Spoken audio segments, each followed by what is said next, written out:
In a story that I covered this morning on the 6-Minute Daily, Chris Pratt's film, The Tomorrow War, is being targeted by the usual suspects in the media and their so-called film critics. The reviews take shots at the film for its throwback nature, reminding us, of course, of the 90s action films, and of course, its straightforward, popcorn-loving fun, which, believe me, I think we need nowadays.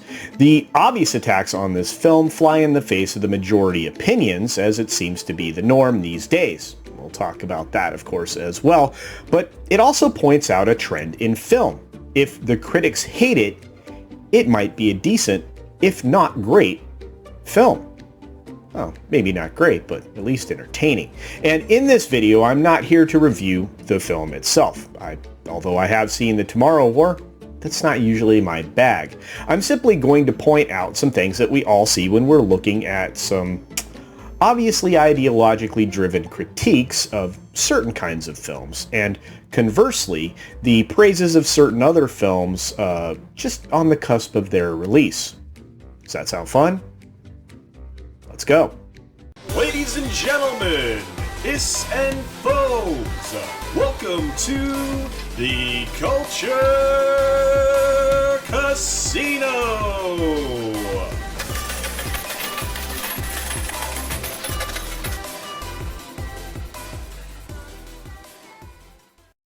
Let's face it, Chris Pratt's film is not an Oscar-worthy offering. Not by a long shot.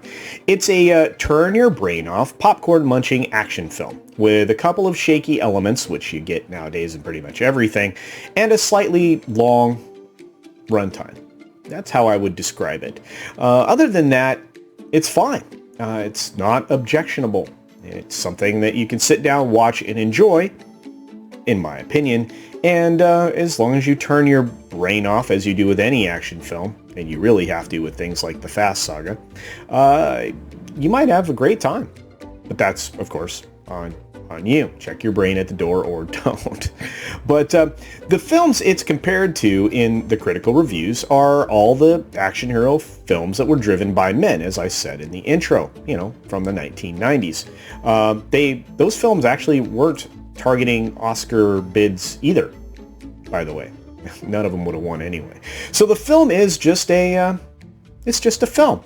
And as I'm not here to review it, as I said before, I'll refer you to the many others that obviously will, and already have to some extent, like OMB Reviews and YetiCast, and many, many more of the people that I actually follow. I follow a lot of channels. I don't even know anymore. I lost count. Hundreds. It's crazy. But let's take a look and compare one current thing to another current thing. Let's look at Rotten Tomatoes, which of course I'm going to bring up here, and other typical places and look at the pattern. Because there is one. Rotten Tomatoes' critical score is sitting pretty low for The Tomorrow War at 52%, at least when I grab this screen capture. And the audience disagrees with that, of course, and they place the score at 81%. Interesting. As many have pointed out, and I am here, this is a pattern in and of itself. It used to be explained away by saying that critics are looking at a film differently than most of the audience, which to a certain extent is true, but it could possibly be true now, but it doesn't seem to be. It doesn't seem to be. It's fairly easy these days to pick a film apart piece by piece. A lot of that's because stories are really bad nowadays and writers are not delivering quality material. Actually, it's just not being demanded. There's other things being put in the place of story. And of course, even with the flaws, you can still enjoy some of those films. I mean, there's a lot of them. As Nerdrotic pointed out today during his nooner, the film Independence Day was by no means a perfect film, wasn't Oscar-worthy, but it's an amazing one that we all still enjoy today, and especially the speech in there by the President of the United States in the film. In fact, that got played a lot on Independence Day. Anyway, the case with this film here is that the audience enjoyed the popcorn film. The critics didn't. The question I will set to you here is that, do the critics want to pan the film because of the actor? or because the film was actually bad? And that's just a question. You can answer it in the comments below if you'd like. Now let's take a look at the soon-to-be released Black Widow. Of course, a film that'll be finding its ways into theaters just in just a few days. Gosh, 4 days? Wow, fast.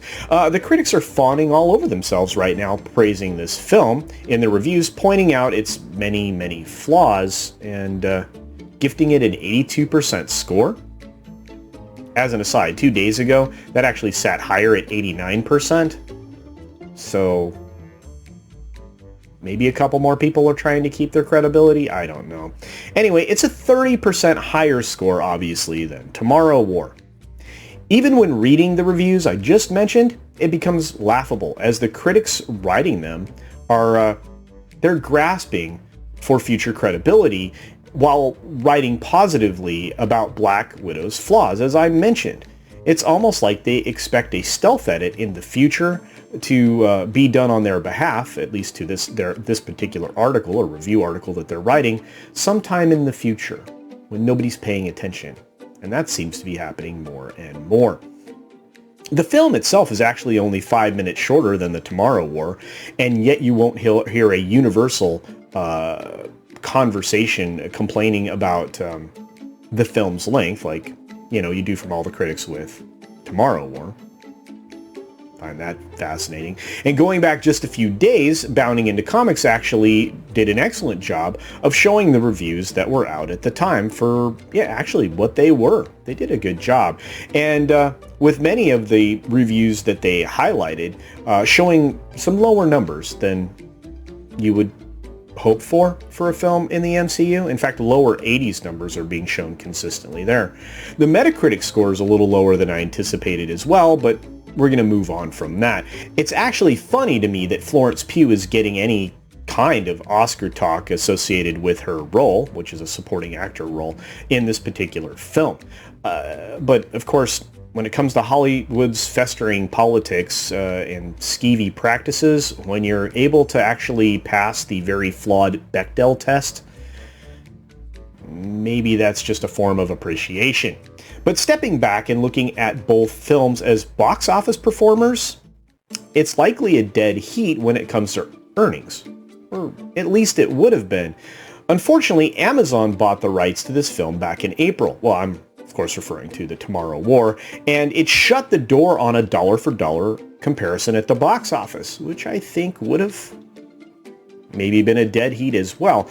And that's a bit disappointing because we can't compare the films that way, but maybe there are a couple more ways that we can compare it now and in the future. For example, both films had $200 million budgets, so can't be more even than that. And a lot of the budget in the Tomorrow War was obviously used in CGI, which is pretty much a staple in MCU films. And of course, we mentioned the consumer ratings for the Tomorrow War, via Rotten Tomatoes, but we don't have any comparisons yet for Black Widow. And that will likely have to wait until next week, I'm sure. So we're kind of stuck there for the moment, at least for now. We'll know more next week, and that's fine. And we can't even actually compare the projections side by side at this point because we wouldn't have been able to see the tracking and the projections leading into the Tomorrow War. At least I couldn't find any. So again, we're going to have to rely on the actual reviews from the consumers. So looking back over a year ago, however, in the case of Black Widow, I'm talking about 2020 now, the film was actually slated, Black Widow was actually slated to open at $115 million. Of course, that's actually within a huge range that was given at the time, with the low end being 90 million and the high end being 130 million. I think that was optimistic at the high end, but hey, it does put it close to what you would expect as an average performance in an MCU film. Now, the modern projections, which were released earlier this year, are less optimistic, but I still think they might be a little too optimistic, even with their substantial adjustment. So let's look them over. The figure that's projected here has been bumped slightly in the last few days, from the 70 million that you're seeing here to about 72 million. But it's still falling within that safe range of between 65 and 90 million. Well, I don't know. This has the potential to disappoint, but we'll move on from there because I've talked about that at length in many places, and I'm sure you've seen that by now if you care to. Actually, the bump in these numbers comes from the performance of the Fast Saga film F9, and the thoughts that there are actually going to be a few more folks that are interested in Marvel than they were in, of course, the Fast Saga. And I guess we'll see. Again, lots of people enjoy turning their brain off. I think they're going to be irritated with Black Widow, and I think word of mouth is going to hurt. But again, opinions on my part. The film's actually allegedly tracking even higher than these projections that we're talking about, but it's quite possible, because this happens, that this is just more false garbage that you get to buzz people into a sense of FOMO, fear of missing out, as has pointed out on some of his videos of late. Will there be sold out showings with only 10 people in the theater? I think that's a possibility. In fact, I'm going to say my email's available on the About. You can shoot me emails of pictures, or you can send them to me on Twitter or Minds. Just call my attention to them. Of empty theaters with 10 or 12 people right before the showtime of Black Widow. I think that'll be quite interesting in a sold out theater. I don't put it past them these days. Anyway, only time's going to tell on any of that, of course. But less than a week from now, we will truly know exactly how much love the audiences still have for Marvel, at least in this point in time. And let's be honest, the math that's been done by the folks over at The Wrap for their version of their pro version, and for Variety in their VIP, which is also their pro version, they show an expected 15 to 20% loss. Well, not quite as high as 20%, but a decent amount of loss of audience interest in seeing things in films across the board. So I guess we'll see how this pans out. But of course, for now, the critics have spoken their praises for, in their own words, a middling, slightly long, poorly paced, hole-riddled script with third act issues, and they did that glowingly in all of these Black Widow reviews. Here I set another question to you, like I did earlier. Is it the film's underlying message that is giving it such glowing praise? I don't know. Look, I'm not going to report the leaks and everything that we've all heard. I'm not going to report the spoilers that have been reported. And I'm not going to mention that nearly everything that we'd heard that was a little distasteful turns out it may be true. And of course, that's going to break the original story in service of, you already know. I don't have to point it out to you. I spent 3 years wanting this film to be good. Believe me, I really did. Black Widow is one of my favorite characters, and a really cool character arc up until the end of, well, Marvel Endgame, which again, the end point. And knowing all along, of course, with this character, that it was just too late to save Natasha from a stupid death that could have been erased as easily as the snap was. I mean, seriously. Anyway, I like the character. I love the character. I will be honest. And the fourth phase of Marvel is going to be less satisfying films for the audience, because it's going to, again, rely on not fully fleshed out characters, with the exception, of course, of Doctor Strange and Spider-Man. But Spider-Man has its own problems, and I'll probably do a video on that in the future, but we should probably just move on. If I choose to go to this film, I actually have a chance to see this on Thursday night, just a couple of days.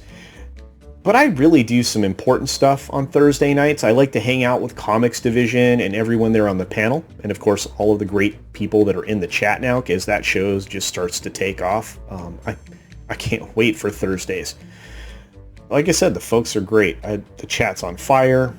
It's a blast. It's a great way to get prepared for Friday because I like going into the weekend full of joy. That show fills my joy bucket. So I think that hanging out with everybody is going to beat seeing this film early. I can catch it later in the weekend. I'll pay for it. It'll be fine. But I put this question to you, as I always do. What do you think? What do you think about any of this? Anything that I've asked you along the way?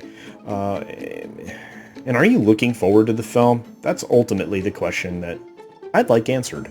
So please hit me up in the comments below as you normally do, and I'll say it again, I really do want to know what you think. I don't mind being wrong on this one. In fact, I would feel better if this film was good and I was wrong. As usual, I don't think I am. Anyway, be sure to support other independent creators here on the platform. They certainly deserve it. I myself follow hundreds of them, and I appreciate their content far more than some of the recommendations I have towards the mainstream. I think you may too. I'm going to end this video the same way I always do and say thank you, of course, but be sure to take care of yourself, take care of others, wash your hands, of course, because it's good hygiene. And until next time, bye. Thanks for visiting today. Be sure you're subscribed and hit that for alerts. Yay! Of course, like and share all of the videos that you can as it helps with the algorithm. Have a great day.